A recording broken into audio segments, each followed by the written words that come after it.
साधारण कन्या नहीं है जनक। इस धनुष से तुम्हारी पुत्री का भविष्य जुड़ा हुआ है जनक। ये धनुष निर्धारित करेगा कि भविष्य में सीता का योग्य वर कौन।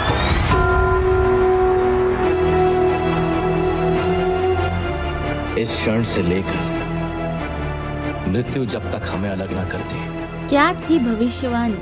कौन थे ऋषि गृहस्थमद? क्या था कलश में? नमस्कार दोस्तों, मैं आपकी दोस्त और होस्ट तोशीना आपका स्वागत करती हूँ आपके ही पसंदीदा चैनल पॉलीकैट स्टूडियोज में।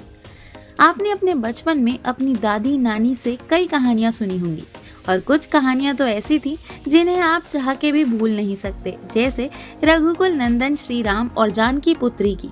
इनकी कहानी के बारे में पता तो सभी को है, लेकिन जितनी बार भी सुने ये कहानी उतनी बार मन को छू ही जाती है।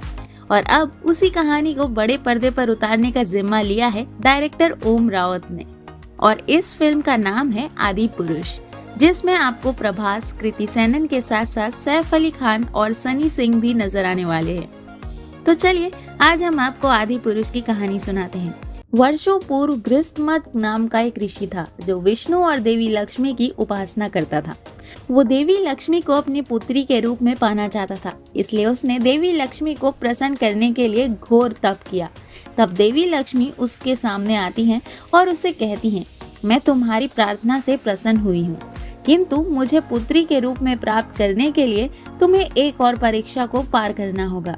यदि तुम मुझे पुत्री के रूप में पाना चाहते हो तो तुम्हें हर दिन मंत्र के उच्चारण के साथ साथ खुश के आग्र भाग से कलश में दूध की बूंद डालनी होगी, और जब इस कलश में पूर्ण रूप से दूध भर जाएगा तो मैं पुत्री के रूप में तुम्हारे घर में प्रवेश करूंगी।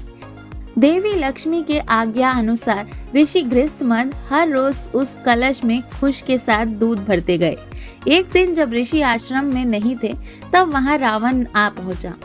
रावण ऋषियों से घृणा करता था क्योंकि वो चाहता था कि सब लोग उसकी उपासना करें, ना कि किसी और भगवान की। इसलिए वो हर ऋषि को मार डालता था। जब रावण ऋषि के आश्रम में पहुंचा तो वहां पर ऋषि गृहस्थमद नहीं थे। उसने वहां मौजूद ऋषियों को मारकर उनका रक्त उसी कलश में भर दिया जिसमें ऋषि गृहस्थमद दूध भर रहे थे। रावण उस कलश को लेकर लंका चला गया और अपने भवन में उसे छुपा दिया।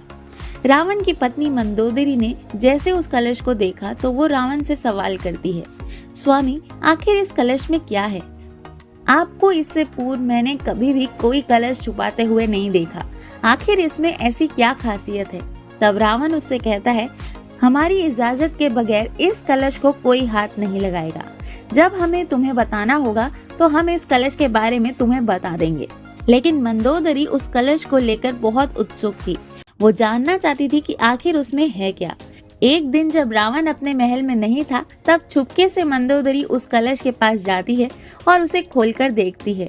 कलश में रक्त देखकर मंदोदरी सोचती है, अवश्य ही ये कोई लाभकारी रक्त होगा, तभी स्वामी इसे सबसे छुपा रहे हैं। मंदोदरी के मन में जिज्ञासा उत्पन्न होती है और वो सारा रक्त पी जाती है। अगले दिन जब वो अपने कक्ष में अकेले बैठी थी तभी उसके सामने एक दिव्य शक्ति उजागर होती है, और वो शक्ति और कोई नहीं बल्कि स्वामी देवी लक्ष्मी थी। देवी लक्ष्मी मंदोदरी से कहती हैं, मंदोदरी कल तुमने जिस रक्त का सेवन किया था उसमें मेरे अवशेष थे।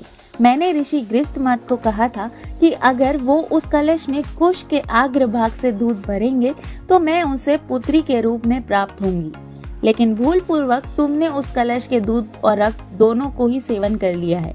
मंदोदरी अब मेरा अंश तुम्हारे गर्भ में है, जिसका मतलब है कि मैं तुम्हारी पुत्री के रूप में जन्म लेने वाली हूँ।